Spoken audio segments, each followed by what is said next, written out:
இன்றைக்கு இங்க உட்கார்ந்து இருக்கிற நாம் அனைவரும் தோற்று போனவர்கள் இல்ல. நான் தோற்றே போகலைங்க ஐயா, எல்லாத்துலயும் எனக்கு ஜெயந்தான், நான் பிறந்த நாள் முதல் இன்னைக்கு வரைக்கும் எனக்கு பிரச்சனையே இல்லை, என்ன நான் கை வைக்கிறதெல்லாம் ஜெயந்தான் அப்படின்னு நம்ம சொல்ல முடியுமா? சொல்ல முடியாது.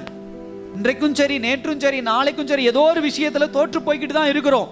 உலகப்பூர்வமா தோற்று போறது விட்டுருங்க, படிப்புல தோற்று போறோம், அதை தாண்டி பணம், வியாபாரம், இதுல எல்லாம் தோற்று போறோம், குடும்ப வாழ்க்கையில ஏமாந்து போறோம், இதையெல்லாம் விட்டுருங்க.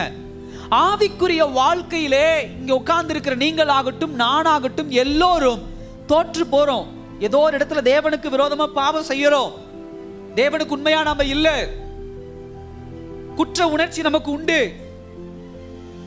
இப்ப இப்படிப்பட்ட நேரங்கள்ல நிறைய தேவ பிள்ளைகள் நான் இந்த கிறிஸ்தவ வாழ்க்கை தகுதி இல்லை என்று சொல்லி பின்மாற்றத்திற்குள்ள என்ன பண்ணிடுறாங்க, போயிடறாங்க. இந்த இயேசு வேண்டாம், நான் உலக பிரகாரமான வாழ்க்கையை வாழ்ந்துறேன், இந்த பாவத்தை என்னால ஜெயிக்க முடியாது, இதுல நான் தோற்று போயிட்டேன் அப்படின்னு சொல்லி சொல்றது உண்டு.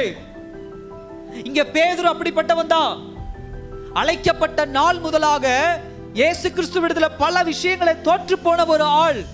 கடைசியாக நல்லா கவனிங்க, கடைசியாக தோற்று போன ஒரு ஆள் தான் யாரு? பேதுரு.